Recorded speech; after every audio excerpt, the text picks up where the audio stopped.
Okay, let's just dive right into this explainer. Today, we're unpacking a practical, totally guilt-free toolkit designed specifically for exhausted parents. You know, the ones who are just ready to stop yelling and start truly connecting during those massive toddler meltdowns. If you're tired of the daily power struggles and honestly feel like you're just surviving from one meltdown to the very next, well, you're definitely in the right place. We're going to look at exactly what's happening in your child's brain and give you some real, actionable steps to turn the whole thing around. Picture this scenario for a second. After the fourth tantrum of the morning, the spilled cereal, the screaming over the blue cup instead of the red one, I snapped. Look, we have all hit that breaking point of sheer exhaustion where we just yell. Not because we want to, but because we literally don't know what else to do in that completely overwhelming moment. But here's the frustrating truth about that reaction, right? Yelling doesn't actually stop the tantrum. It usually just makes our kids scream louder, they dig in harder, and ultimately, the whole shebang just ends up with everyone in tears. So, the absolutely crucial point we're tackling today is this. What if there's an actual way to fix this without yelling or resorting to those desperate bribes? We're going to figure out a method that actually works, one that completely breaks the cycle of screaming without you having to fall back on empty threats like taking away TV or bribing them with treats just to buy a single moment of peace. To do that, we're going to walk through a sequential timeline of a tantrum, so you have a predictable, manageable roadmap. First, we'll decode the meltdown.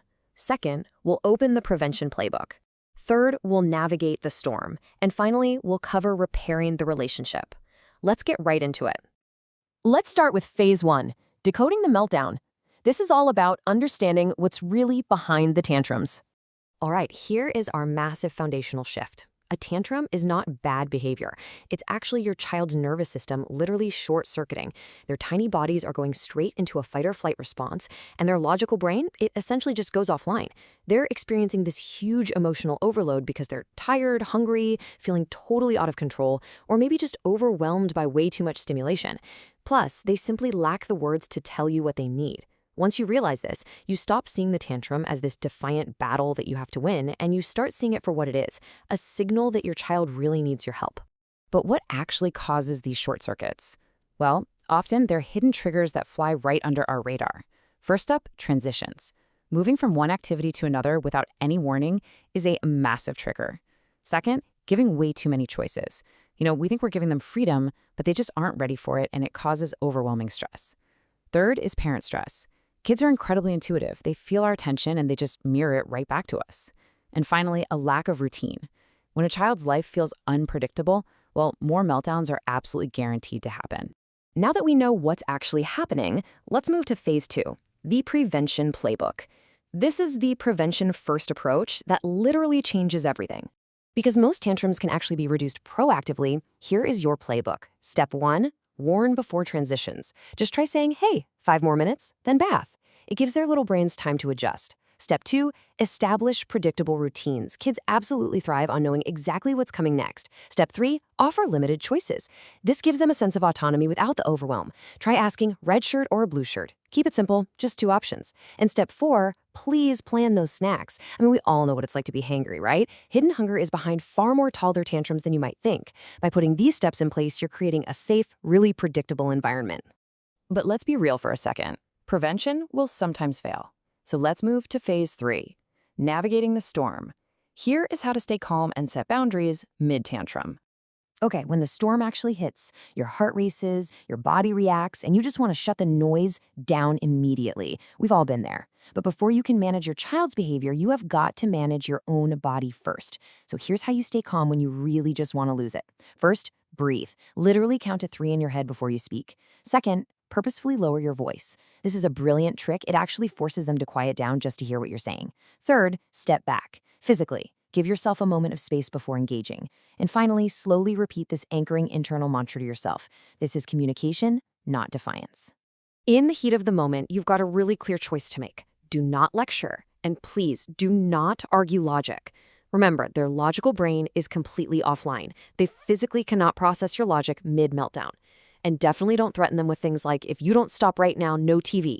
Instead, get right down to their eye level, stay nearby, and stay calm. Acknowledge their feelings by saying something simple like, you're really upset we can't go outside. Use short, simple phrases. I'm here, you're safe. You see, when kids feel seen, the need for the tantrum drops. You're offering empathy before solutions. And no, you aren't giving in, you're just showing them you're on their team. Now, to be perfectly clear, empathy does not mean letting them run wild. Boundaries are absolutely crucial, but they don't have to be loud or scary to work. First, state what isn't okay very clearly. We don't hit. Second, redirect all that big energy. You can stomp your feet on the floor instead. Third, follow through calmly, and I mean every single time. The really crucial takeaway here is that kids will test limits just to feel safe. Your calm consistency is exactly the thing that builds that safety net for them. Eventually, the screaming will stop. So let's transition to the final and honestly perhaps most crucial phase, repairing the relationship. This is exactly what you do after the storm passes. Here is your post-tantrum recovery timeline. At minute 1, right after the tantrum passes, your only job is to reconnect. Just offer a hug. At minute 5, you can talk briefly about what happened. Keep it super simple. You were really mad when. And then for the rest of the day, make sure you end on a positive note. Read a book, draw together, or just cuddle on the couch. Why does this matter so much? Because this sequence teaches your child that conflict doesn't break your relationship. Your love is unconditional, even when they struggle. All right, to shift everything we've just covered from theory into actual practice, here are your action steps to start today. 1. Identify your child's top 3 tantrum triggers. 2. Commit to adding a 5-minute warning before every transition. 3. Practice naming feelings out loud, even when things are going great outside of tantrum moments. 4. Actively practice lowering your voice instead of raising it when tensions start to bubble up. And 5. Always reconnect after every conflict, even the really small ones. If you remember only one thing from today, let it be this. Tantrums aren't proof you're failing. They're proof your child is learning how to handle big emotions, and you are their guide. It's so important to remind ourselves that these incredibly stressful moments, they're really just developmental stepping stones for kids who are still figuring out how to exist in the world.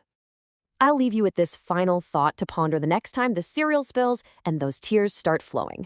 When you choose calm over control and connection over bribes, what lifelong skills are you teaching your child? By patiently guiding them through the storm today, you are equipping them with incredible emotional tools that will last far beyond the toddler years. Thank you so much for joining me for this explainer, and good luck out there in the trenches.